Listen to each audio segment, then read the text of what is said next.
Welcome back to PodDogs. Today is Tuesday, June 18th, 2024. And on today's episode, we're going to be talking about Earth, MBTI, slang, and then we got a riddle and some jokes for you. Without much ado, I don't even know if I said that right. Let's get into the first thing. Further ado. Earth. How did it get its name? How did it get its name? Yeah, I mean, and primarily we're talking about English here. This is a lesson in etymology. Hold on. So, Before you continue this, why did you even think of this question? This came up in a post in Reddit, and I saw it, and I liked it, and I loved it, and I wanted to share it with you guys. It came up on Reddit. Okay. Yeah. It's because Ryan has pica. You know what that is, Ryan? Is this something I'm going to guess later? No. Oh. It's like a condition. I don't know how I feel about that. It means you like to eat dirt. I mean, at least now I know my condition. But go on. Yeah, so when I saw this, I also thought about it for a second. I was like, wow, not a question I really thought of beforehand of how we got the name Earth to be Earth. Any guesses? It's Stems from obviously the first languages of our ancestors. Duh. European. Great answers, all of the above. Yeah, well, so the name Earth, it has its roots in Old English, and obviously Earth is an English word for the planet we live on. So yeah, roots in Old English and Germanic languages. The Old English word for Earth, Erothe, I'm pretty sure I'm pronouncing that right. It's spelled with like this weird like letter. I don't even know what that letter is called, but kind of looks like an O with a line on the left side of it. Oh. Not quite a B, not quite a P, but it's like It if a would look B like and a P were put together. like a little guy sticking his tongue out. It kind of does look like a little tongue sticking out. Anyways, Erothe, Old English word, Erothe, which refers to the ground or soil. And essentially in many other languages, the word for soil or ground seems to be used for the word earth. Because even predating Erothe, you have that term which you have, Erothe evolved from the Proto-Germanic word eartho, and that essentially means the same thing. Now, Matt, what is, I think, ground in Spanish? Terra Terra. or piso, And- floor. Depends on like what context you're using. In other Latin languages, they use words similar to terra, like earth. Danish uses Jordan. You have, and that also means soil. South African languages like I think Afrikaans is how you pronounce it, Zulu and Setswana. Afrikaans. I think those languages also use soil for the word earth, or they use the word soil for the planet Earth. Joey, you said Jordan means dirt? Soil and like earth in Danish. Means earth. So just going back to like how all these different languages use some variation of the word ground or soil for the word earth. And then even for the Asian languages like Japanese, Chinese, and Korean, I saw some context about how the kanji uses ground and soil. I couldn't get too much into it because I can't read kanji and anything like that. So I'm not going to even bring that up. Groundo. So the earliest written record of Earth even being called Erothe can be found in an Old English epic poem, which you guys probably know this name, Beowulf. Oh. And this dates back to around the 9th century. I never saw the movie. I have no idea if it's any good or ever read a translation of that poem. Nope. No? Yeah, right. Nope. Just Baywatch, bro. All right. There's wow. Nice. There's a reaction video for us. I like that one.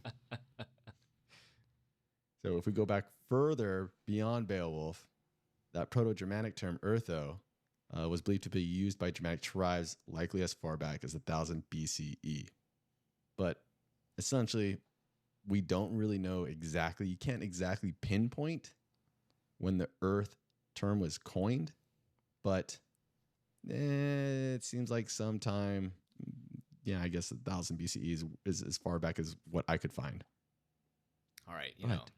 educate me really quick. When you say 1,000 BCE, Yes.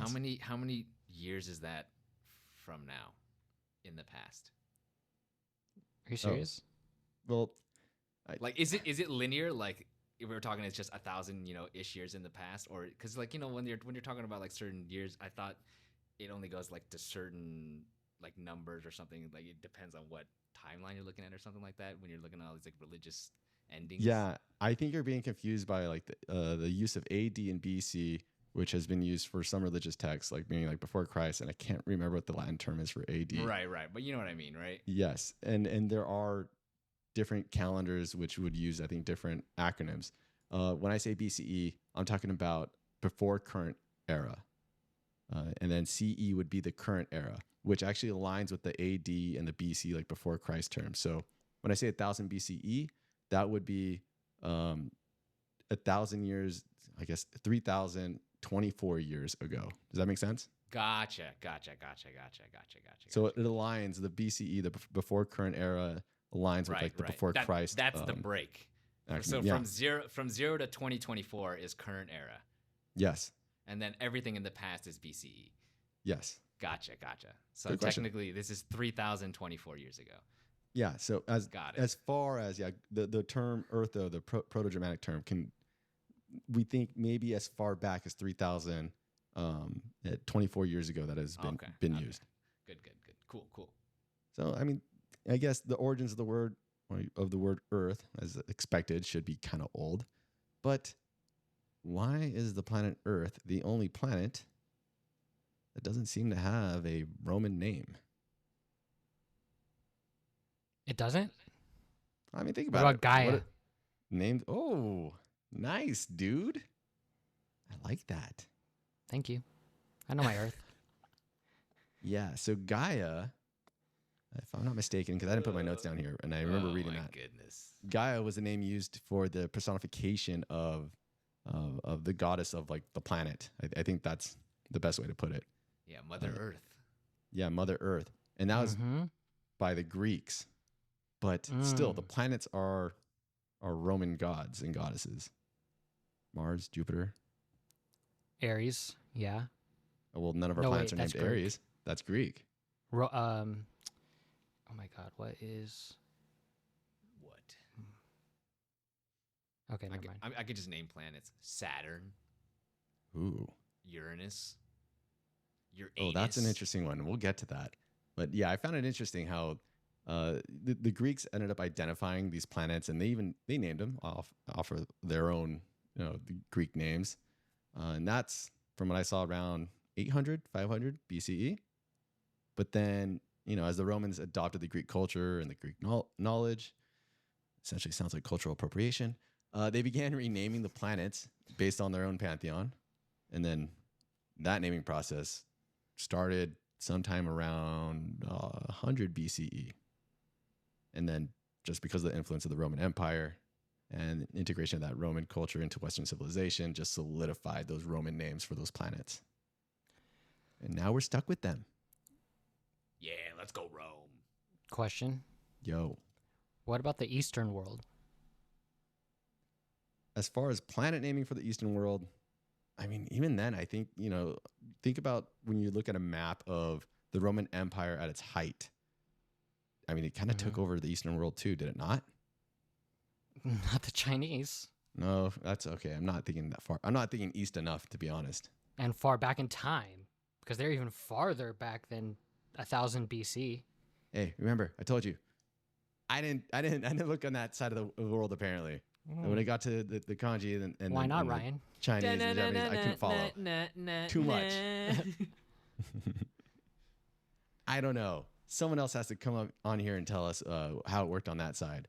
It's the same thing. Don't worry, just with an Asian accent voice. It's the same thing. Uranus. Uranus. Dude, Uranus. I like this one because this one was discovered much later. Planets like Jupiter, Saturn, Mars were visible by telescopes, like I said, when the Greeks and the Romans were observing the sky.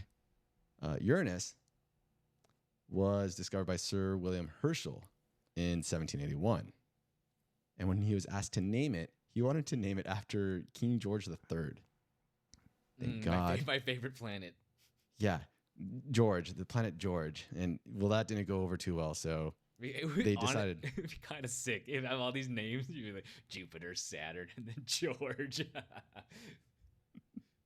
yeah, well, I think because people didn't want that, essentially it didn't stick. So they went with another god and went with Uranus. And then Neptune, god of the sea, that was first seen by a telescope in 1846. And this planet was discovered because you had a French astronomer. I don't know if I'm going to say his name right, but Urbain Le Verrier, something like that. This guy noticed that there was some type of deviations going on with, I think, the orbit of Uranus. And it's like, hey, that doesn't seem right. Did a bunch of math and came to the conclusion there has to be a planet here. There has to be some other planet that's affecting the orbit of another planet. I think it's there. And it was. The dude called it out and got it right. Apparently, he spent months on these calculations, by the way. When was months this? of math. This was 1846. Mm-hmm. So you said he was looking at vibrations. No, he noticed the orbit of another planet didn't quite, I guess it didn't orbit as expected. So its gravitational pull is being affected by another body. And that's exactly what's happening, is you have another body that's affecting the pull of course, another large body. So in a way, Uranus was kind of twerking a little bit. It was been twerking for a long time. He discovered it by twerks. Well, I mean, I guess we're talking about Neptune. Neptune was discovered. Whatever. Doesn't matter. Oh, true. True. But people wanted to call Neptune Oceanus because it was blue. But once again, settled on the Roman god of what? Sea? Neptune. Not a terrible name for a planet. Nah, great name. Wait, I'm a little confused on the timeline here. Okay. So Poseidon is Neptune, right? Isn't that the equivalent in mythology, in Roman mythology and Greek mythology? So Yeah, absolutely. why isn't it? No one discovered Neptune back then. It was only discovered recently. Correct. So from what I'm reading and from what I got was that Neptune was not seen until 1846. But there was a name for the Greek and Roman god of the sea back then, but not associated with the planet? Correct. I think that's the correct assumption to make. Sure, they had the name for the god of the sea, just they didn't associate that name with a planet at that time. Yeah, so the Romans or the Greeks didn't give that name to the planet. Okay, got you. No, yeah, right. That's what I'm talking about for Uranus and Neptune. These two planets were found later, but still given a Roman name, keeping with the trend of naming our planets after Roman gods and goddesses. Well, what would you have named Neptune if you had a chance? Your room kind of looks like Neptune. Look at that. Big Blue? Ooh, that's cute, dude. I was going for Blue Boy. Blue Boy? Yeah. Bluey. It's trademarked by that like British dog. Asulia. Oh, darn. Asulia? Oh god. Oh god, get this guy out of here, dude. This romantic, huh? No, it's blue. All right, last planet for you guys. Well, asterisk. Not really a planet anymore. Pluto. Oh, R.I.P. Mm-hmm. Classified as a planet in 1930 before being stripped of its honor in 2006, was named after the Roman god of the underworld. Do you know who named it? The Roman god of the underworld. I didn't know that. Do I know? Yeah, I didn't who know Pluto named it? was also a Roman god of the underworld, but whatever. Do I What know But year? who did named it? Pluto? What year? I think it was also 1930 when it was discovered or classified as a I was gonna planet. say Copernicus. 1930. Just I don't know, some random dude, John Stamos. I don't know. Go ahead. 11-year-old English schoolgirl named Venetia Burney. Is there a reason why she got the honor of naming her planet? There's definitely a reason, and I did not have the time to look it up. Fair enough. Congratulations on winning the Cracker Jack prize of naming your own planet. That's no longer a planet. Yeah, kick rocks, kid. I wonder Yeah. if she's still alive. Could possibly still be alive. Died April 30th, 2009. She's Damn. not around. She's Probably not dead. around. She's on her own planet now. That'd be cool if that's where she went. Is how we got the names of the planets and, well, the origin of the name Earth, apparently. Shout out to the best planet on the world, Earth, #1, baby. Not in order. One and only. Not in order of the planets, but in, coolness, #1, baby. Where is your favorite spot on Earth you've ever been? The ocean. Right here with you guys. Hey, what's up, boys? I mean, it's hard to follow up that one. That's All right, your a turn, great man. answer. I feel like I really enjoyed my time in Greece and being like on the Mediterranean Sea. There was something about being out there that I felt different. Damn, there's an echo in this Audacity. It's fucking me up. Did you go to the those like white buildings? Yes. I don't know what those are called. Santorini? Yeah. Is it you have to take like a separate, I don't know if it's a plane or a boat to get there? Once you land in like, I don't know, the main hub of Greece?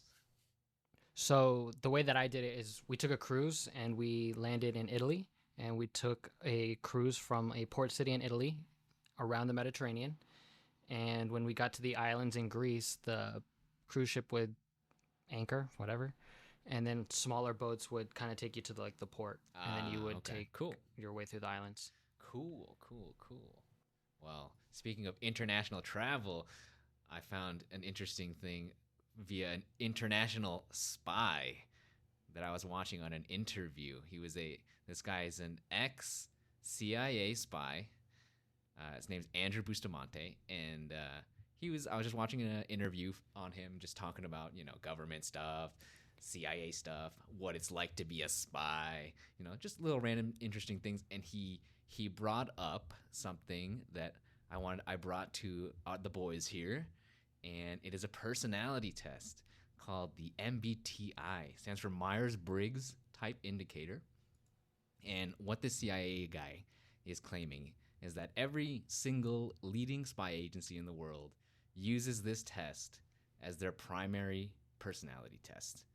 And, he's not claiming that it's like a pinpoint exact, this is who you are as a person. He knows that there's no text on the paper that's going to prove to you who you are, kind of a blah, blah, blah. But he says it's always good when someone can structure a test that might give you like a baseline of how someone might be if they answer truthfully. Right. Mm-hmm. And that's kind of what he likes about this test. And so what the MBTI claims is that your core personality as an individual never changes over time.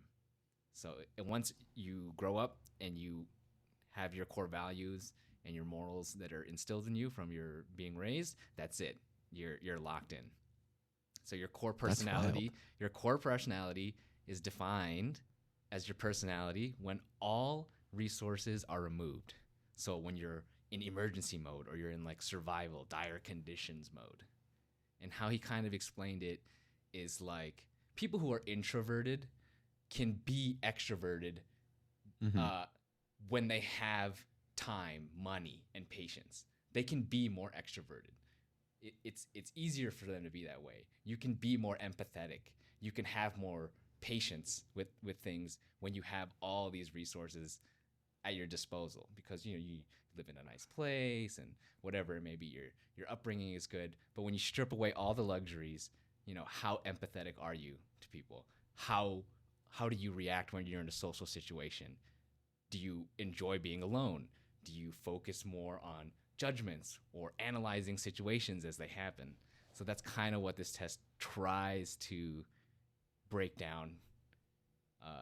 I know the real test when like they administer it to people who are potentially joining top government agencies is like, I think he said it's like 1,000 questions at a minimum, and the quest we took is what was it, like 50? I think it's close to 50. Yeah. So obviously theirs is a bit more in depth, but the ones that I found that I had, the boys that I took, is it's free.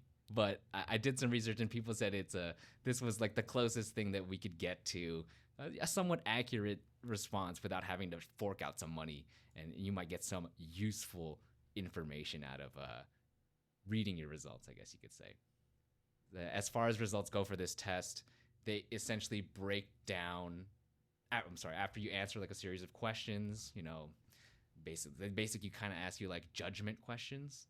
like what would you do in a certain situation? Would you like somebody needs your help? Would you like how likely are you to call somebody else for help as opposed to take action yourself and help them yourself? And you kind of rate what you would do on a most likely to least likely scale. And that's what it uses to give you points, and eventually once you accrue enough points, it assigns letters to you. And at the end of the test, you get a 4-letter, I guess, combination that kind of is supposed to be like an indicator of what your personality is at a core. So we all did it. We're going to talk about our letters, and then we're going to talk about if we think it's baloney or what. It was long. Sounds good to me. Yeah, it's long-winded. That was good.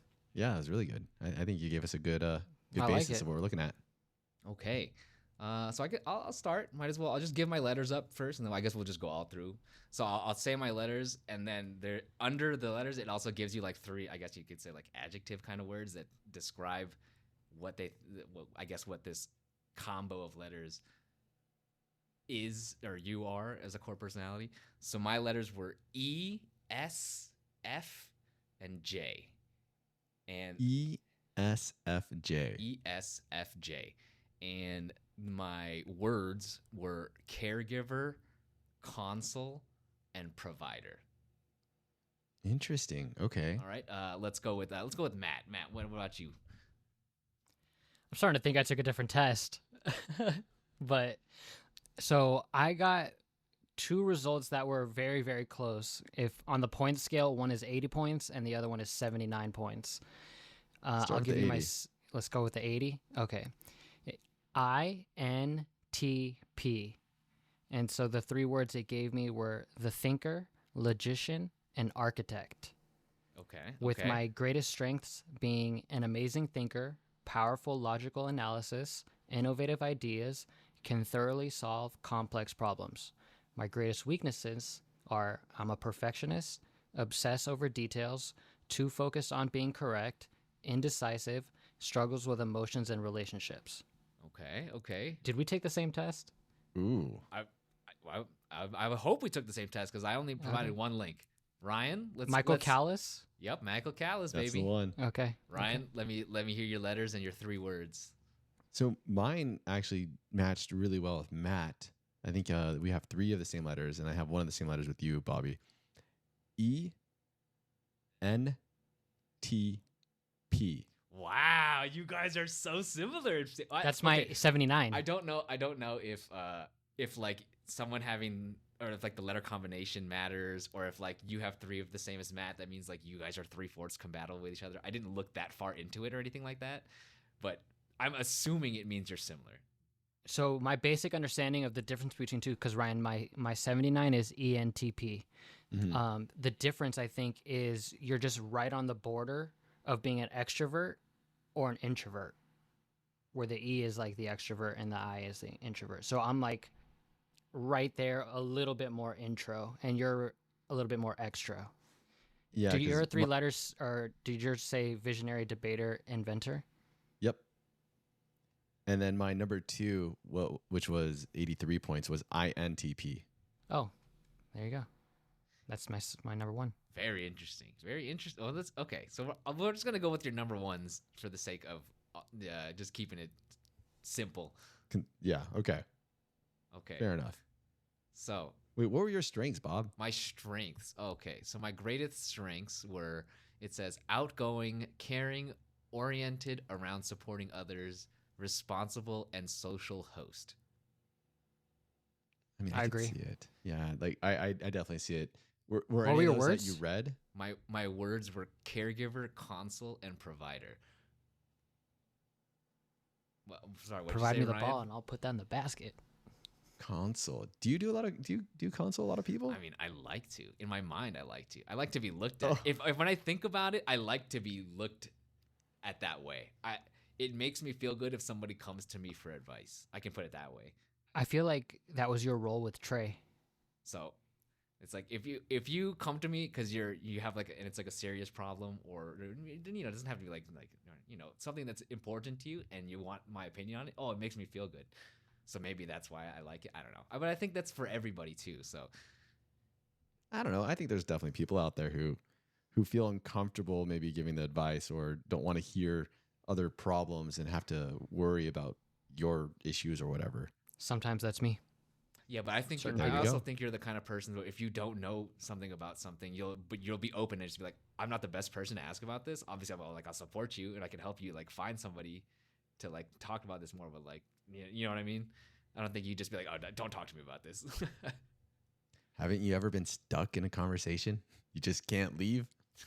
Mhm. True. You never know. Because you're too emotionally available. My greatest weaknesses are conflict avoidant, needs to be appreciated, trouble with difficult conversations, change, and values that are different from my own. Damn. How accurate do you think that is? I don't know. I want all of that, dude. I don't know. I kind of think it's pretty accurate. I don't think I have trouble with. I don't know. I think you can change. I do think I'm a little conflict avoidant. I do like to be Mhm. appreciated, so I think needs to be appreciated. I was just talking about it. Just 2 seconds ago, I was talking about how I liked it. Trouble with difficult conversations. I think that's kind of the same as conflict avoidant, but I don't think I'd like have trouble with difficult conversations. Do I struggle with change? I don't know. I love routine, but I'm not completely opposed to change. You know what I mean?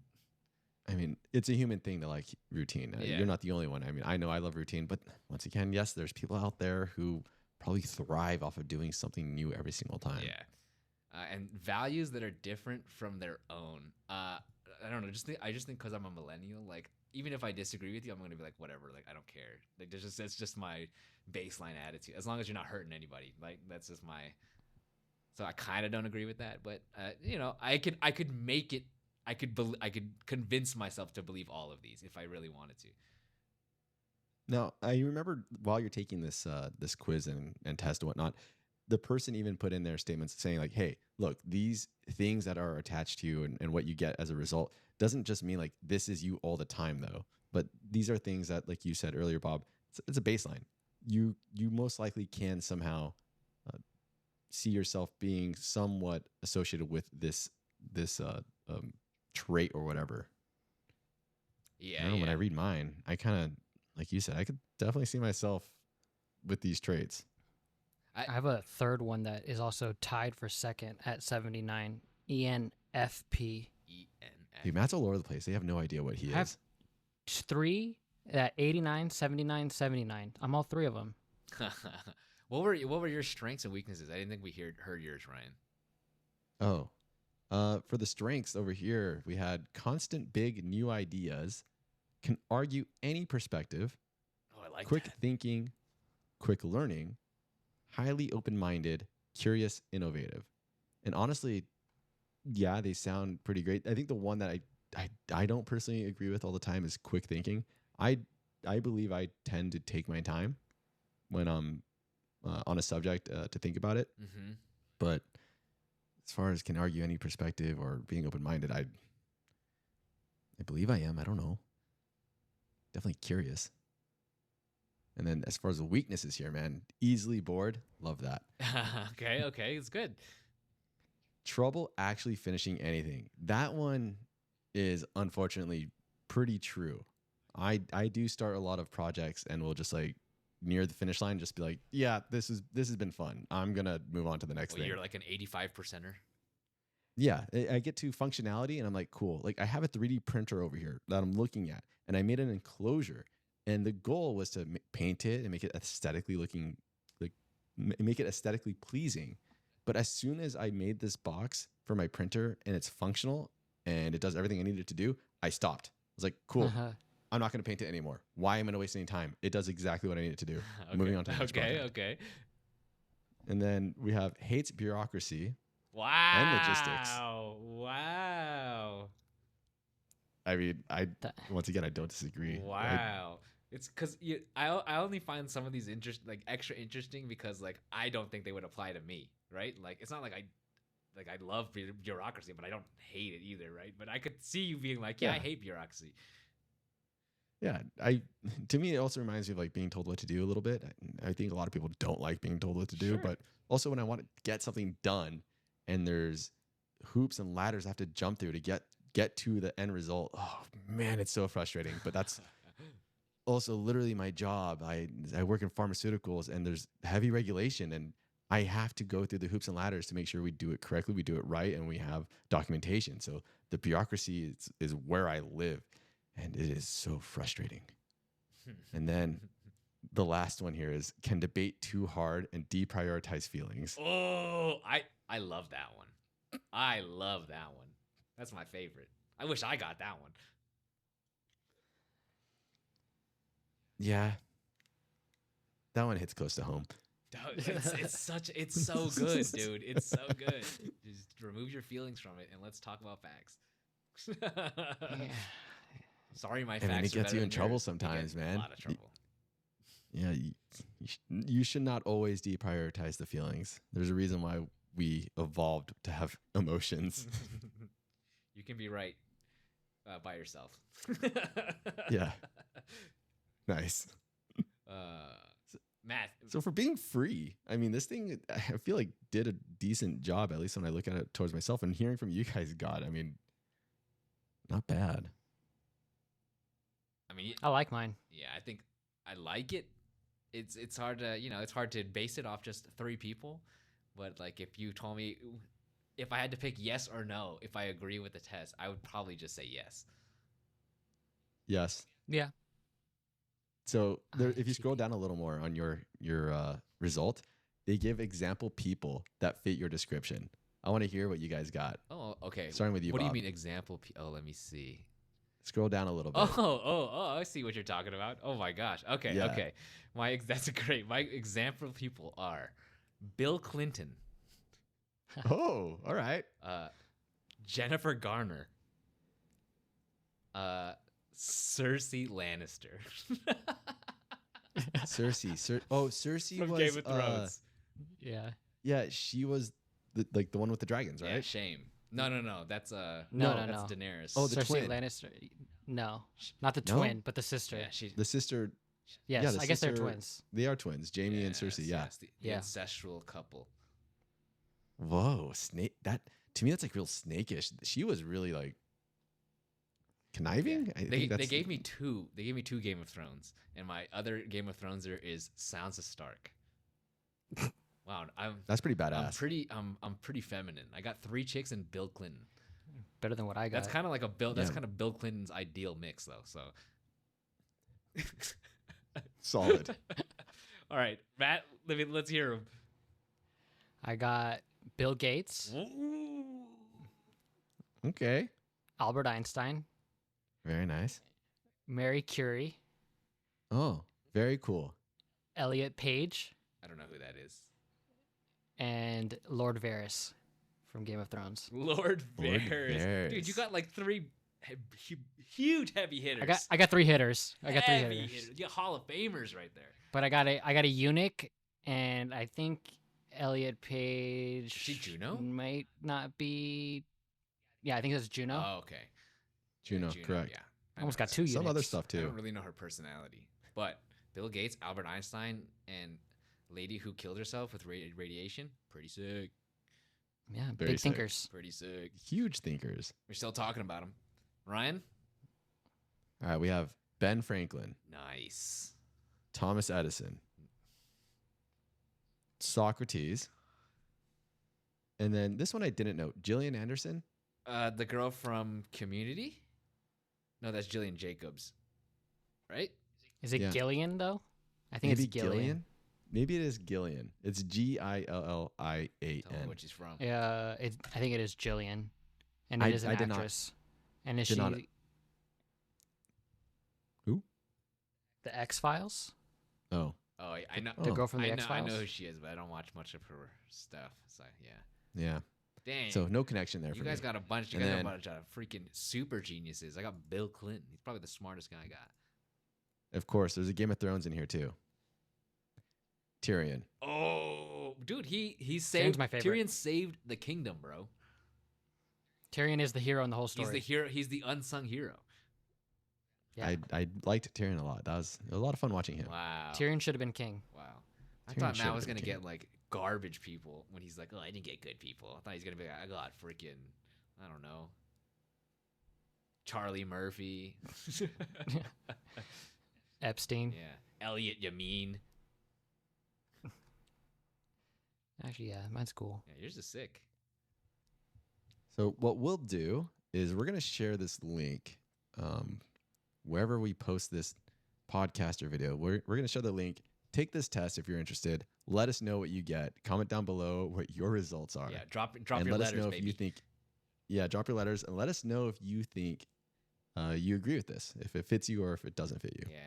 Come on, you gazoons. And if you've made it this far, don't forget to like and subscribe. Oh, do you, off the top of your head, recall Tiff's letters? I remember you said she took it once upon a time. She did take it, and her letters. I don't recall what they were off the top of my head, but I'm pretty sure her letters were like near the very bottom of what I ended up getting. So opposite. Pretty much. I think she was like ISFJ.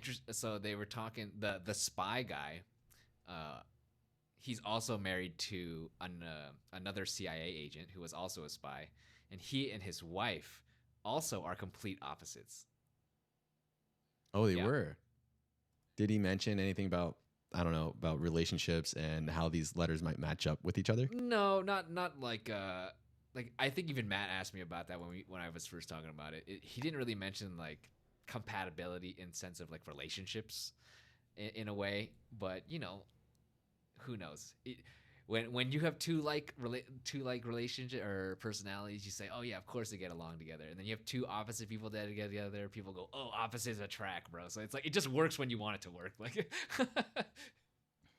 We always make an excuse. we always make a make an reason why it's gonna excuse. work. Yeah, that's funny. I asked her, and she didn't get back to me yet. That's So okay. I don't know what her MBTI letters were. Do you know if she thought it was pretty accurate to her? Yes. So she also agrees that her results seem to match up with Yeah, her. well, that's good. And she didn't take this test that we took. She actually has taken the real MBTI test and ended up being certified to proctor the test to other people. Oh, very cool. So she probably took one that's even more in depth. Oh, Significantly absolutely. more in depth. She laughed at me when she saw what I was doing. All right. Well, that's good. Good to know. Don't forget to drop your letters, ding dongs. My dogs. I got it. GOAT. I got her letters. Oh, you got them. ISFJ. Let's see what this is real Oh, quick. she is one letter off me. I was ESFJ. So for her, that was the nurturer, defender, protector. Oh, but she got completely different words. Interesting. Yeah. And then, yeah, like I said, 27 points of matching to me. So that was, like I said, near the bottom. It's funny that One of the last ones I I had. imagine Tiff as defender and protector because you know she's this big and you're this big. Defender and protector of the heart, Yeah, man. I know. Oh. But you know, come on, I play murder games. That's all I think about is big men fighting. Well, that was fun. All right. On to some more fun. Oh, on to some. You're right. Matt, What do you Should we guys play a got little- for me? Should we play a little game? I think it's time for us to play a little game to show our viewers how out of touch we are a little bit. We can pick on Ryan a little Or bit. in too. touch? I think that's kind of the point. We're gonna pick on Ryan because he's probably the least connected to the internet. The most oot? Yeah, the least connected to the Utes, and the mods. Yeah, the mods. That's what they're calling the kids these days. The moderns, the mods. If you didn't know that. Mhm. Or the Zalphas? Yep. There's nothing more that ages someone than watching a person use slang that they clearly don't ever use or don't know how to use. Yes. It's true. So let's do this. So what we Matt and I've just got a handful of words. We're gonna throw them at Ryan, and we're gonna see if Ryan has entered full dad mode yet, at this point in his life, or if he's still kind of cool, or if he's like really cool. We'll figure it out. I'm gonna start a little easy, maybe some words he may have heard in the ether of his life. You never know. All right, so first word, Ryan, I'm gonna have you guess for me is bussin'. Bussin'. Yeah, bussin'. Bussin'. Bussin. It's not a spelling bee. Yeah, I don't know how to correct. spell.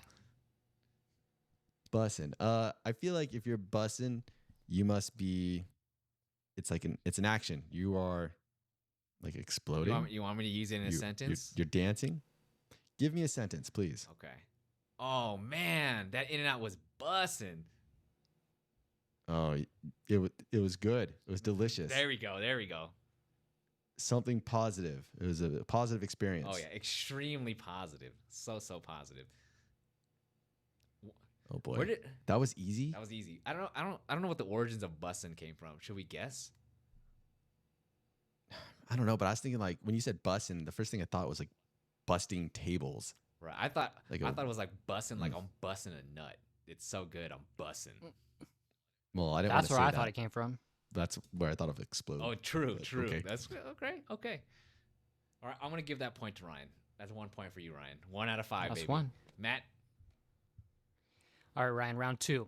I got an acronym for you. I want you to, 1, figure out what the acronym is, and then give me the definition of the acronym. You ready? Oh, God. Okay. NPC. N as in November, right? November Papa Charlie. November Papa Charlie. I think I got this. Non-playing character? Non-playable character, but I'll give you that. Okay, I was off by a little bit. And the definition is someone who's not important. Correct. I'll give you that. Close enough. There's a little bit more derivative from it. So it comes from video games, and these are characters you can't play that are in the games that are considered robots. And robots, by this connotation, are inferior. So when you call someone an NPC or a robot, you're basically calling them inferior and not having an original thought. Wow, right? That's way more of an effective, I don't know, thing to say to someone than saying not important. If you don't have you're just basically calling them inferior and equivalent to a robot and like inhuman because you're unoriginal and you're repeating things that everyone else is saying. You're maybe another word for sheep. Yeah. In a way. Jason Tatum's celebration for the 2024 finals were very NPC like. That's a good insult. Perfect. That's the word I was looking for. Insult. There you go. I'll give you that point. I kind of knew that word was because I watched a Ryan Reynolds movie where his character was literally an NPC character. So he was like a video game character, but ended up coming to life, something like that. Anyways, they used the term NPC sometime in that movie, and that's where my mind went. Perfect. I'll give it to you. 2 for 5. Bobby. Right. 2 for 5. Good for you. Okay, next word. Ratio.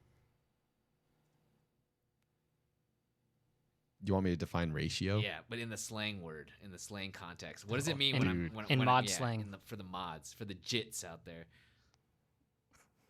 Do I get to hear it in a sentence, or is that too much of a tip? How would I use ratio in a sentence? Oh, dude. It's slang. Yeah, it's like, oh, did you see my post? Yeah. I don't even know how to use it, dude. So you can't use the word without giving the definition in the entire context, because it's just supposed to be a quick word that defines an entire event happening with All right, I got you. social I got media, you. or actually with numbers. So ratio. A slang used to describe the numbers of female and male participation. How's your ratio? Oh, dude, my ratio is high. Meaning there's a lot of, for me, I guess, since I'm a male and attracted to females, it'd be a lot of females are participating compared to males in whatever it is I'm talking about. That's my definition. I want to say there. we used it like that. I'm gonna give you like 30%. I want to say we used it like that in our youth. I feel like I almost want to say, but maybe not. So for as far as I can tell, for ratio, it kind of stemmed from like social media posts in the beginning, where somebody would like voice an opinion, like post it on social media. I love Donald Trump, whatever. Somebody would post a comment, obviously, or most of the time that's against whatever the opinion is. And if the comment gets more likes than the original post, somebody will comment under that comment and go ratio, just to be like, the original post is irrelevant because more people agree with the comment than the original post. So then you can kind of expand it out to like using it in the real world context, where like somebody gives a bad opinion and then somebody, let's say, debates them and counteracts it. You could just be like ratio. You know what I mean? Yeah, the response is more effective and more popular than the original. Yeah, there you go. That's a concise way to put it. Yeah, than the original saying or whatever it is. I think even more origin story to that is I think it actually originated from the ratio of likes to dislikes, because people would comment like get ratioed if most videos are like liked more than disliked, right? But like there's certain videos that just get disliked into oblivion, and then people will comment and be like, get ratioed. I think that's kind of a little bit like of where the origin came from. Probably why YouTube took away the dislike button. Mm-hmm. The good old days. The good old days. I think that is why YouTube took away the dislike button, is because of the ratio. Should have The stayed. good old days. Anyways, that's one I had no idea half about. credit. No idea. I'm a nice teacher. Half credit. I'm not gonna fit. I'll let you graduate. You can walk. Perfect. Thanks. All right, Matt, your turn. Number 4. All right, Ryan. I think I got one I think you can get just by inference. What does it mean to touch grass? Touch grass. To go outside. Sure. But in what instance would you use the term? And who would you tell someone to touch grass, or would you be someone to touch grass? Yeah. I feel like if you're telling someone to touch grass, it is used as an insult because this person never leaves their house. So maybe you're telling someone to go touch grass because they're some type of online troll. Spot on. I think I led you to it, but I think that is spot on. You're telling someone who is basically an online cave dweller to go outside and touch grass because either they're malding, which maybe we'll save that word for the next time, and they need to go touch grass, or something's going on in their life where they just need a little vitamin D. Okay. Yeah, that one word you used, Malding? Mauled plus bald, baby. Malding? Mad plus bald, my bad. Yeah, if you're balding and becoming mad, you're malding. All right. That was a bonus one That's for a good you. one. That's a good one. I like that. I was not going to get malding. I'll tell you that much. What is this? 3.5 out of 4? And this one, I don't think you're going to get because you're just not a fucking kid. This one I didn't even get. Okay. Well, my confidence is high Sorry, now, bro. so Okay. I think I could. This one is phantom tax. Phantom Phantom tax. tax. You got to Like, pay the phantom spelled like- tax. Oh, jeez. Okay, so phantom, PHANTOM. Phantom. Phantom. Phantom. Phantom. Phantom tax. Phantom. Yeah, you got Phantom it. tax. Phantom tax. Okay, phantom tax. The way I think it's spelled here is FANTOM. Phantom tax. FANUM. Okay, so I got the spelling wrong. FANUM. Phantom tax. Good luck. Oh boy. Yeah, the phantom tax. This is what you expect to pay when you're hanging out with girls. You have a phantom tax. There's always more that you have to pay for. So I don't know. There's your phantom tax. You go out on a date, well, phantom tax. You got to pay for it. You go out and So you're saying it's like the ghost tax you pay to go on dates? I don't know, man. You know what? Is that what you're kind of getting at? I have no idea It's about. a great guess for having no idea. But kind of like, yeah, I guess ghosts or the unforeseen costs that you have to pay for doing something is what I'm getting at. It's a great guess. That's actually If really it was good based guess. off guesses alone, you'd get full credit. Thanks. Phantom tax is a term coined based off the famous streamer name who goes by Phantom, FANUM, and he's like a sidekick to, I think, currently the biggest streamer, Kai Cenat. I don't know if you know who that is. I thought you were gonna say Mr. Beast. No, He might be Mr. Oh, yeah, that's he might be the YouTuber. biggest YouTuber. Kai YouTuber, Cenat's like the okay. biggest, I guess you could say, live streamer. He doesn't necessarily play games, but he just does a lot of fun stuff. Gets celebrities on. He's a personality, and he has, it would be like if one of us was super famous on the internet, and I let all my friends also join in and make money off me being super famous, and like you got famous off me being famous, right? So it's like his friends. Phantom is one of his friends. And essentially, Phantom Tax is anytime anybody in their friend group orders food, Phantom will show up out of nowhere and come and take some. No matter what. He'll just come and take, just take a little bit because he's like a fat guy. So, like, kids have been using it now, like, instead of, like, asking for food or in a way to be like, hey, can I have some? They'll just be like, oh, yo, Phantom Tax, and they'll just take some. So instead of calling someone a freeloader, you'd refer to them like, hey, this guy just phantom taxes me all the time. Yeah, it's the Something like Phantom that. tax Phantom collector. tax, dude.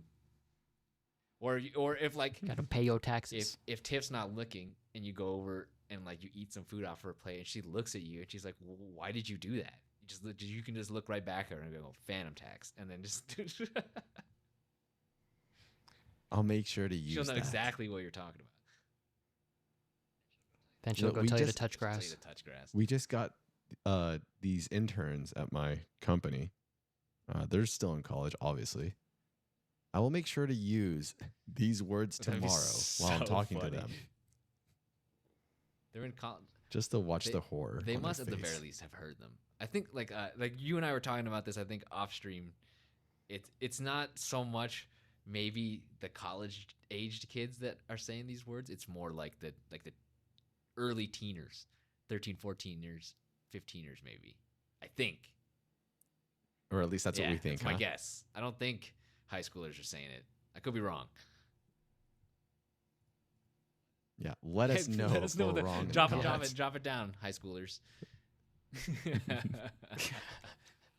So how did I do here? Do we have any more? That for was me, it. Or did That I was round it. this one out? That was 5. 3.5 out of 5. Last 5. It's a passing grade.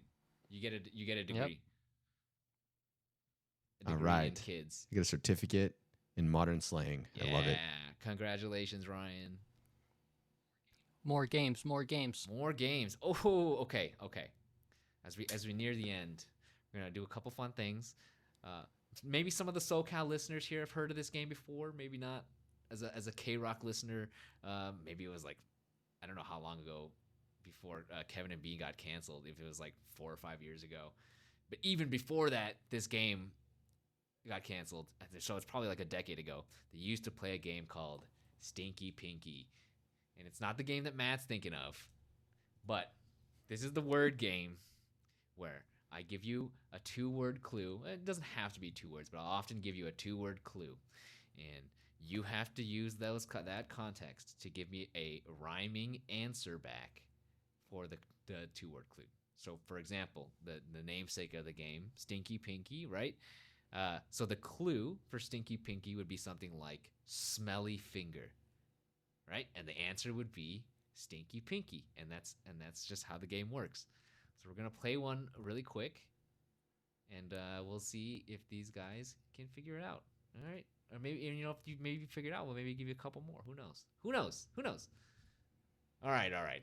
We'll start. Oh, man. Maybe we'll start super easy, right? And then I might give you one more if you get it really fast. All right. Here we go. First one. Mini sausage. Mini sausage. Teeny weeny. There we go. Mini weenie. Teeny weeny. Teeny That was weeny. That's it. Come on, dude. I told you, although it said I was a quick thinker on my MTBI results, I didn't agree with that one. All right, see, that's good. So now Matt has a grasp on the game. All right, you want another easy one? You think? Well, let me give an easy one to Ryan, and we'll see if he can get it. Matt, I think you'll get it really fast. man. So don't answer. Okay, Ryan, are you ready? Okay. No, let's do Sweet it. rabbit. Sweet rabbit. Yeah. First thing I thought was funny bunny. That's not a sweet rabbit. Sugar bun. No. You were warm with your first guess. You're very warm. Oh, what was my honey Honey bunny? There we go, Ryan. Look at that, Good job, baby. Ryan. See? Good job. You're a Stinky Pinky Pro, just like that. Mm. All right. All right. And then we'll go with Let's the step it up. one that stumped you guys earlier, and we'll finish it with that one. Oh, and that the we one never you guys solved? never solved.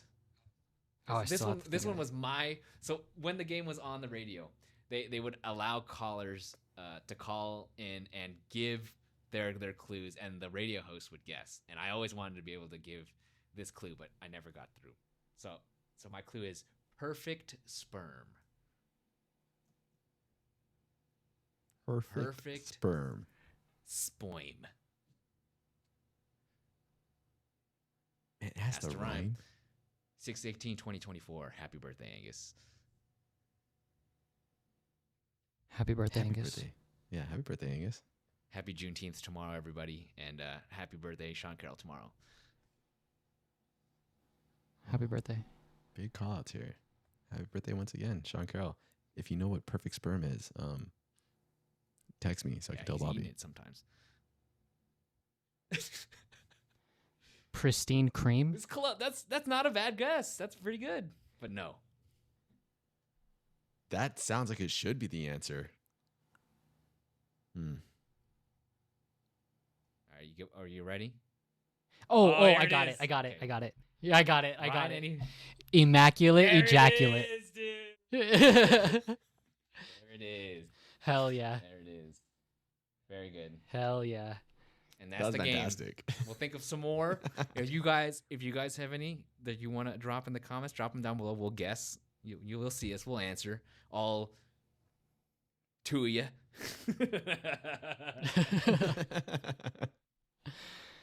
All right. Don't forget to Perfect. like and subscribe. Like and subscribe. Like and subscribe. Like and subscribe. I guess could end it off with a little funny for you guys. So Go ahead. I didn't stop my recording yet. Okay. What do you call ghost boobs?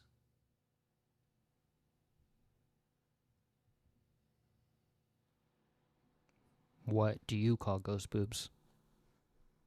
Ryan's No thinking boobs. about them right now. He's like, I how am. big are they? Show boobs? No. They're ghost boobs. They wouldn't show. Boobs. Oh, I was thinking of that as an answer in my head. That's a great answer. That's a great answer. Boo Boo boobs. boobs. Wow, Ryan. Actually, Ryan got it. It's boo boobs. Hey, all right, guys. Good night, everybody. No, it's paranormal entities. All right, guys. I will catch you all Nice. later. Hell yeah. Have a good night. See you next time. Like and subscribe. Thanks for watching. If you enjoyed it, make sure to like and subscribe. If you didn't enjoy it, make sure to like and subscribe. That helps us help you with more content.